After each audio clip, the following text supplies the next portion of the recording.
Whether you're buying a home or getting ready to put yours on the market, choosing the right realtor is a crucial part of the process. Well, here to help us is Nancy Braun with Showcase Realty. Hello, Nancy. How you doing? I'm great. Thank you. We're glad you're here. All right, we mentioned choosing a realtor is really important. It's a great first step when buying or selling a home, correct? That's absolutely one of the top things that people concern themselves with. Who are they going to have represent them?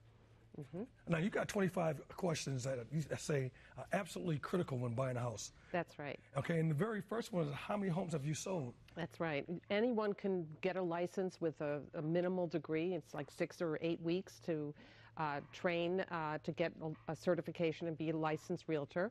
And the question is, do you want to have someone that's had very little experience in the past or has sold thousands or hundreds of homes? Because each time you have a transaction, you have tremendous learning experience, and there's problems that you have to solve throughout.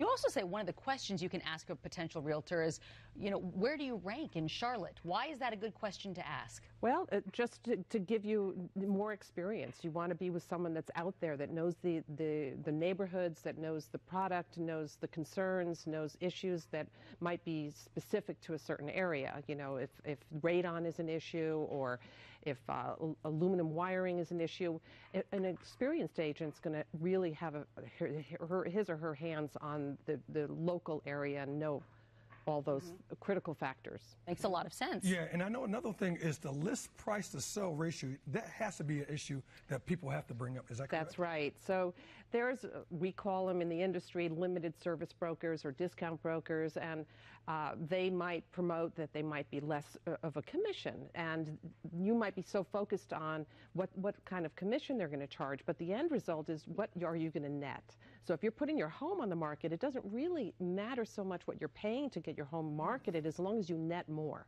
So if I take my home on the market and I engage a realtor that maybe isn't going to market the property or isn't going to use all the tools that they should be using to blast it on the internet or get great photography, and then they put the house on the market and they get 85% to list price, well, I've really lost my money, even though I think I'm saving it on the front end by paying less commission, because if you went with someone like myself, we get 100% on average of list price. Well, that's good to know. Another question that folks should ask when they're choosing a realtor is asking the agent how many buyers they're working with. Why is that an important question to ask? Well, the typical real estate agent is most often working with 2 or 3 buyers at any one time.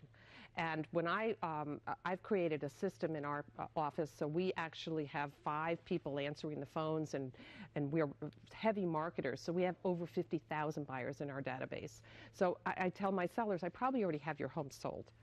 So with those 50,000 people in your database, what is the marketing plan? Because that would be the next thing I want to know. What is the marketing plan as you're going to sell my home? Oh, well, we have a tremendous marketing team. So I have people on my staff that are experts in social media, in digital marketing, in SEO.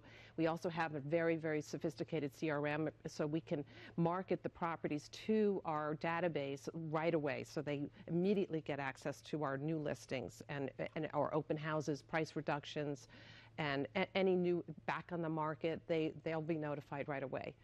Another thing you can ask a realtor that you might be considering working with is how many homes they sold last year. That's right, yes. So that way you know, are they up and coming, are they engaged in the business, or are they just part-time? But the person that's out there that's marketing and selling a lot of homes is going to be very knowledgeable. See, I think a lot of times people don't ask these questions. They just think, oh, my friend said that his cousin and just got his license and now he's going to be my guy. But this makes so much sense to me, Nancy. You mentioned you have a large staff at Showcase Realty. It's another question that you can ask a realtor that you might be thinking about working with. What is the size of your staff? Right. So I was an individual agent for a general brokerage my first 12 years in my career. And then in 2008, I spun off and created my own company. And the reason was I felt that I couldn't service my sellers in particular unless I had a big team behind me, because the internet was exploding. And even though I'm good on social media and I'm good at technology, I can't possibly by myself market the properties all by myself. I don't have enough hands or fingers to type and create that. So my team behind me is marketing and blasting the properties that we have for the market all over the internet. And if you don't have that kind of expertise and the people that can back you up and really properly market your property, you might not be getting the exposure that you need to sell your house. Telling you, you're good. You're good, Nancy. If you would like a free copy of Nancy's 25 critical questions you must ask your agent before hiring them, visit ncbestagent.com, ncbestagent.com. Nancy Braun from Showcase Realty, thank you for your time. Thank you. Thank you.